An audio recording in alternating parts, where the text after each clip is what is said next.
Now, the Czech Republic has declared Saturday a national day of mourning after that gunman killed 14 people and injured about 25 at the university in Prague. Yes, the Czech Interior Minister said there was no indication the killings had any connection with international terrorism and that the police are still working to find a motive. Yet they're also working on the theory that the gunman was also responsible for the deaths of 2 people in a forest. Well, this comes as a large number of weapons were found at the university building, where we understand that the gunman was himself a student there too. He also died, but it's not clear whether he shot himself or whether he was shot dead by officers. Well, joining us to discuss this is former British Army spokesperson, Major Michael Shearer. A very good morning to you. It's just the most terrible incident. We're left with many more questions than answers at this stage, aren't we?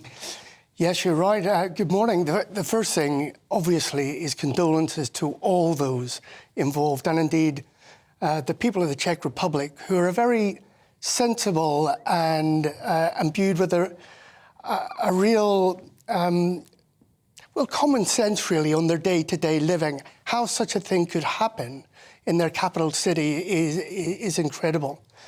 And I guess the first question that I would ask is, how were those weapons there? These are assault weapons. When police turn up to an incident like that, ordinary police would only be wearing sidearms, wouldn't they?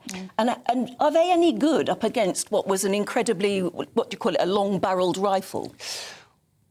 Well, it will be some defence, but I think the bigger issue here, and we're going to have to involve, I'm afraid, the EU in this, is the Schengen Agreement and how freely weapons and other non-lawful items can travel between borders. And I think the EU now have to take a real good look at the Schengen Agreement to see whether they should tighten up their borders so that the trafficking of weapons like this can be halted.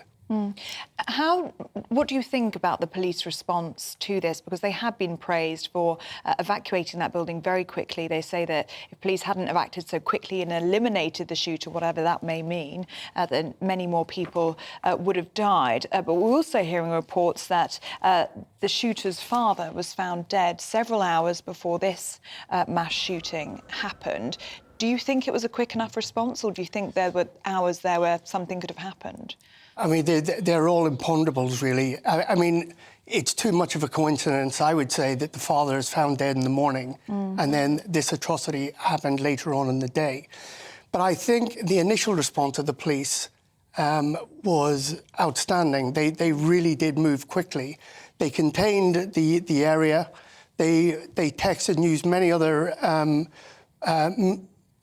means of communication to tell the school and the individuals in it to contain themselves where they were, lock the doors, put items up against the door, and ultimately many, many more people could have been involved, tragically lost their lives had the police not moved so quickly. Yeah, I mean, it sounds as though the students did the right thing, and it's terribly sad that students are told nowadays what to do in case there's a shooter on the rampage.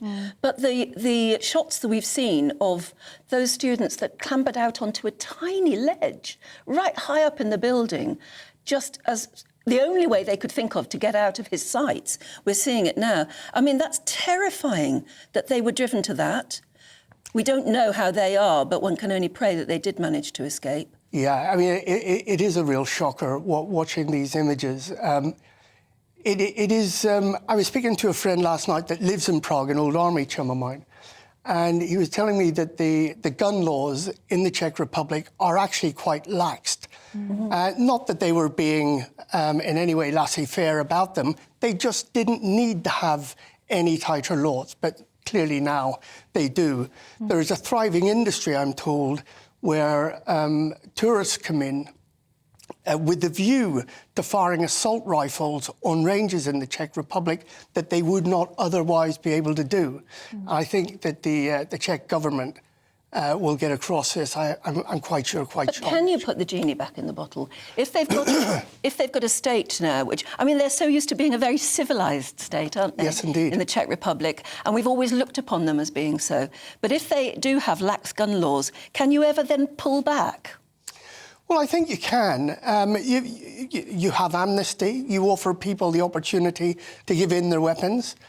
And then, of course, if you're restricting them coming into the country in the first instance, there will be natural decline in those that exist. You won't, of course, get rid of them all overnight, but there are measures that you can put in place to reduce them and therefore reduce the risk. There are early reports here that the shooter was inspired by a similar attack that happened in Russia some time ago, where a classmate went in and shot several of her other classmates.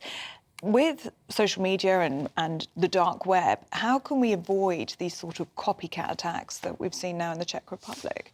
Can you do that? Well, I would say you can't entirely avoid it. A troubled youth who has access to weaponry, assault rifles and the like, is not a great combination. All you can do is try and minimise it as best you can. None of us, I'm afraid, live in a risk-free world.